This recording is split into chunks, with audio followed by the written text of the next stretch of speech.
Buenos días, mis estimados oyentes. Bienvenidos a este su programa, La Historia en Proceso. El día de hoy hablaremos de la increíble y reconocida cultura egipcia. Contaremos algunos datos y parte de su historia. Comenzamos.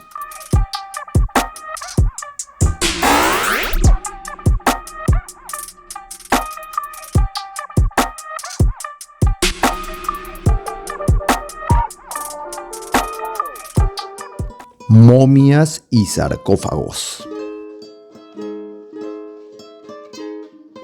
Los antiguos egipcios descubrieron que la gente sepultada en el desierto a menudo se conservaba en la arena seca. Sus cuerpos se secaban y se momificaban. Al paso de los años, los egipcios se hicieron expertos en preservar y embalsamar cuerpos. Creían que los muertos necesitaban de sus cuerpos en la próxima vida. Los métodos de momificación variaron con el paso de los años. El proceso llevaba casi 70 días. El cerebro era sacado por la nariz con un gancho y los otros órganos eran retirados y colocados en urnas especiales. Solo se dejaba el corazón para que pudiera ser pesado en la otra vida. El embalsamamiento consistía en secar el cuerpo con cristales salinos de natrón. Después se rellenaba, se cubría con aceites y bálsamos y se envolvía en vendas. La momia se ponía en un féretro con la forma del cuerpo.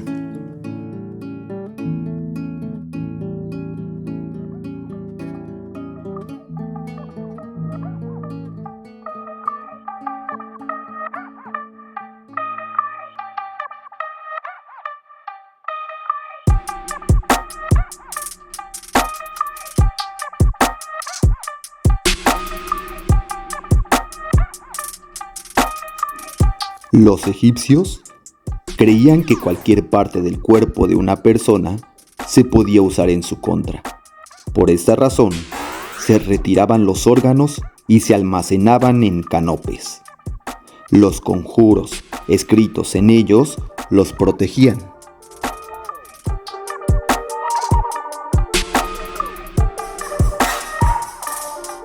¿Ustedes saben qué son los canopes? Los canopes eran urnas donde se colocaban los órganos de las personas.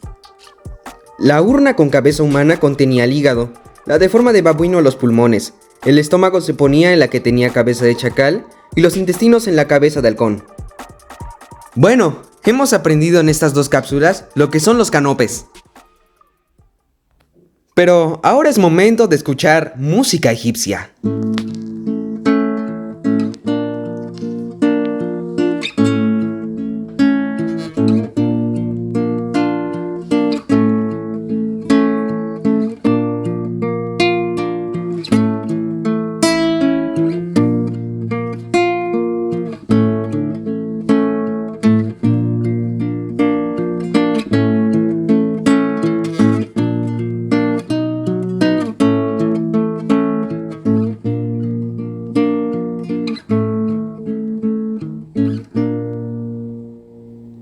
Estamos de vuelta con su programa, La Historia en Proceso.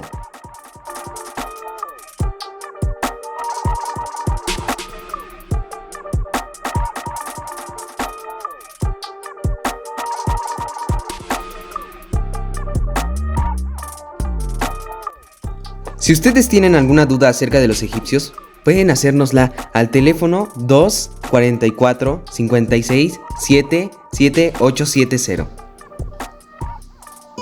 Historia. La historia del antiguo Egipto comenzó hace unos 8000 años, cuando un grupo de nómadas empezaron a criar animales en el valle del Nilo. Al encontrarse junto al río Nilo, esta tierra se convertía en una demasiado fértil y útil para la ganadería. Egipto se localiza al noreste del continente africano. Este limitaba en antigüedad con el mar Mediterráneo, al norte, y al este con el Mar Rojo y el Océano Índico.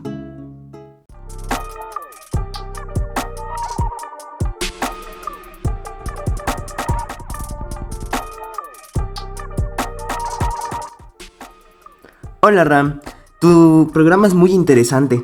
Nos están llegando algunas preguntas a nuestro programa, como ¿cómo se encontraba organizado Egipto? ¿Era como México? Anteriormente Egipto se encontraba dividido en dos partes, el Bajo Egipto al norte, estaba formado por 20 provincias y sus ciudades más importantes eran Buto y Sais.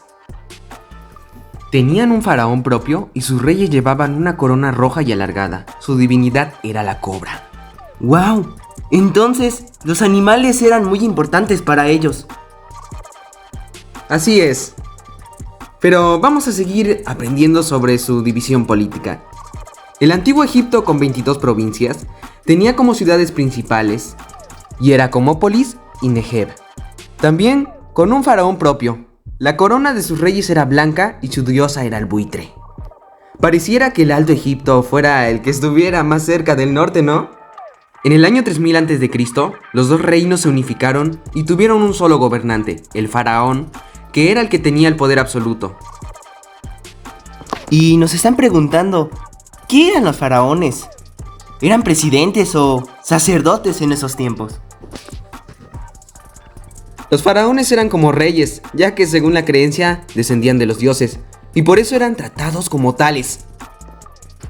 Oye, y nos están preguntando también, ¿cómo era el máximo esplendor de Egipto? Cuando Egipto se encontraba en su máximo esplendor, reinaban los majestuosos palacios vastos y complejos, que incluía espacios públicos donde se llevaban a cabo importantes reuniones. En las paredes de estos templos y palacios se puede contemplar una escritura jeroglífica. ¿Y qué es eso de escritura Jeroglífica. Este organizado sistema de escritura es probablemente el más antiguo del mundo. Los faraones ascendían al trono por derecho de nacimiento como los reyes, aunque hubo algunos que llegaron al poder. Por tradición los hombres eran los que gobernaban, aunque también llegaron a gobernar mujeres como la famosa Cleopatra.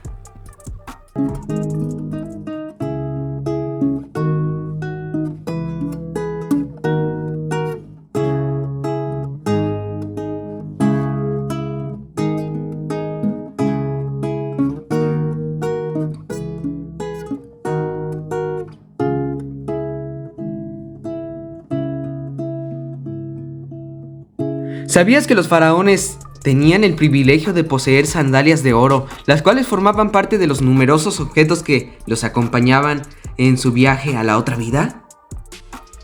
¿Y cómo sabes que los acompañaban a su otra vida?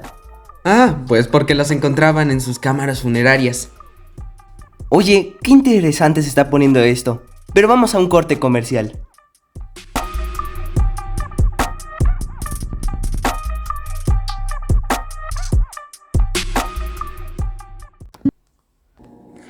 Oye, mi amor, yo quiero un collar.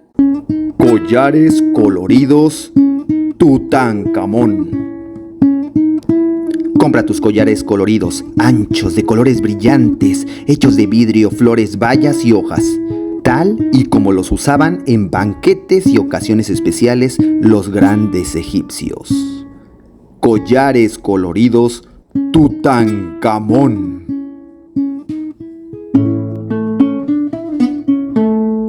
Telas de lino fino, aunque se enamore.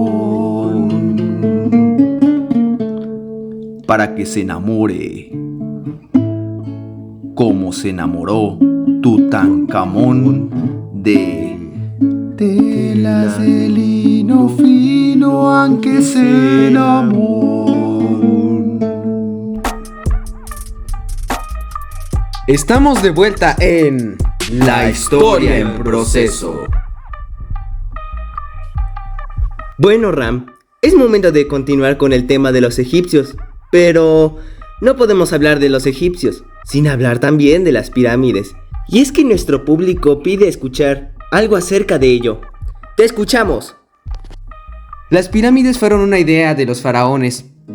Funcionaron como monumentos funerarios, donde se colocaban a los faraones ya fallecidos en sarcófagos en las cámaras funerarias. Entonces, tuvo que haber más pirámides, porque ¿cuántas personas se murieron?